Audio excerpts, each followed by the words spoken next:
नमस्कार मंडळी. चैत्र शुद्ध प्रतिपदा म्हणजेच आपला मराठमोळा सण गुढीपाडवा. हिंदू संस्कृतीनुसार 3.5 मुहूर्तांपैकी एक असलेला हा दिवस आपल्यासाठी केवळ सण नाही, तर नवीन आशेची, नवीन दिवसाची आणि समृद्धीची सुरुवात आहे. आजच्या व्हिडिओमध्ये आपण पाहणार आहोत गुढीपाडव्याचे महत्त्व, परंपरा आणि या दिवशी केल्या जाणाऱ्या खास गोष्टी. पाडव्याची सकाळ म्हणजे पावित्र्याचा सुगंध. पहाटे लवकर उठून अभ्यंगस्नान करणे, नवीन कपडे परिधान करणे आणि घरासमोर सुबक रांगोळी काढणे यात एक वेगळाच आनंद असतो. दाराला आंब्याच्या पानांचे, झेंडूच्या फुलांचे तोरण लावले जाते, जे नकारात्मकता दूर करून घरात सकारात्मकता आणते. गुढीपाडवा का साजरा केला जातो यामागे अनेक कथा आहेत. असे मानले जाते की याच दिवशी प्रभू श्रीराम वनवास संपून अयोध्येला परतले होते. त्यांच्या स्वागतासाठी अयोध्येतील जनतेने विजयध्वज म्हणजेच गुढ्या उभारल्या होत्या. तसेच पुराणानुसार याच दिवशी ब्रह्मदेवाने सृष्टीची निर्मिती केली. तुम्हा सर्वांना गुढीपाडव्याच्या आणि मराठी नववर्षाच्या खूप खूप शुभेच्छा. हे नवीन वर्ष तुम्हाला आनंदाचं, आरोग्याचं आणि भरभराटीचं जाऊ दे, ही स्वामींचरणी प्रार्थना.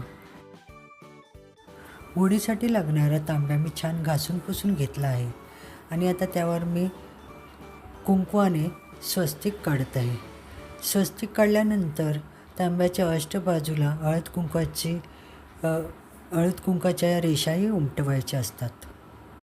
दरवर्षी गुढीसाठी लागणारा हार, तसेच दरवाजाचे तोरण, देवाऱ्यासाठी तोरण, हे सगळे तोरण मी स्वतः घरी बनवते. मला ते खूप आवडतं आणि त्याच्यात आनंदही काही वेगळाच असतो. गुढीसाठी मी छान पिवळी काठबॉर्डरची साडी घेतली आहे. साडी गुढीसाठी नेहमी नवीन घ्यायची असते किंवा ब्लाऊज पीस वापरला तरी चालतो. संपूर्ण साडीला मी अशा छान निऱ्या पाडून घेतल्या आहेत. निऱ्या पाडताना जरा मला वेळ लागला, कारण साडी सिल्कची असल्यामुळे निऱ्यासारख्या सटकत होत्या. निऱ्या खास का पडायच्या, तर गुढी उभारल्यानंतर ते सुंदर दिसतात. अशा प्रकारे मी ह्या सुंदर अशा निऱ्या पाडून घेतल्या आहेत. गुढीसाठी लागणाऱ्या बांबूच्या काठीला मी स्वच्छ धुवून घेतलं आहे आणि त्यावर मी हळद कुंकवाची 5 बोटे काढणार आहे.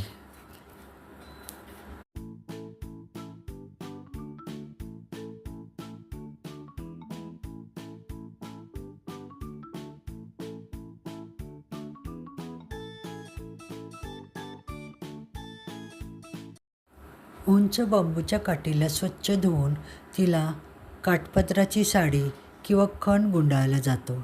त्यावर साखरेची गाठी, कडुलिंबाची पाने, झेंडूच्या फुलांचा हार आणि सगळ्यात वर तांब्या उपडा ठेवला जातो.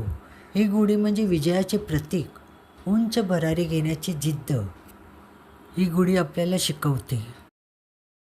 गुढीपाडवा व आपला हिंदू नववर्षचा सण असल्यामुळे मी छान नथ घालून, साडी मराठमोळी नेसून सुंदर अशी नटले होते.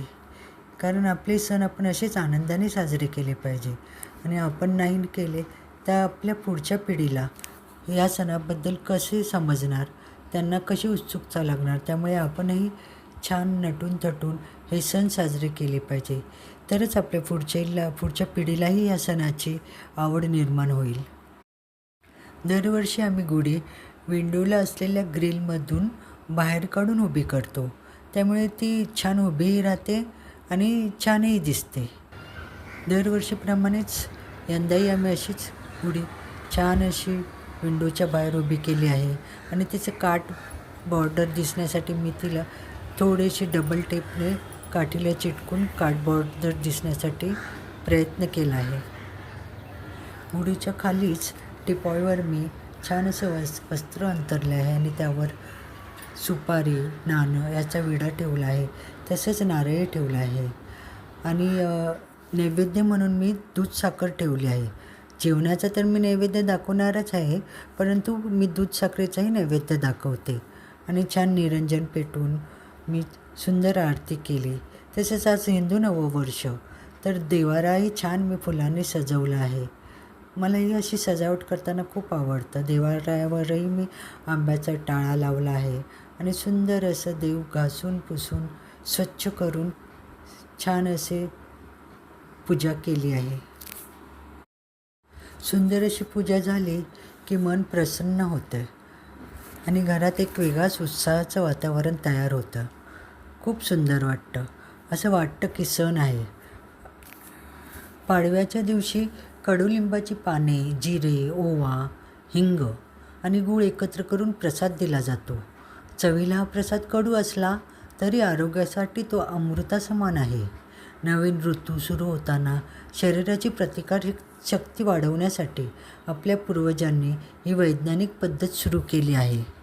आयुष्यातले सुख आणि दुःख दोन्ही पचवण्याची ताकद या प्रसादानंच तर आपल्याला मिळते.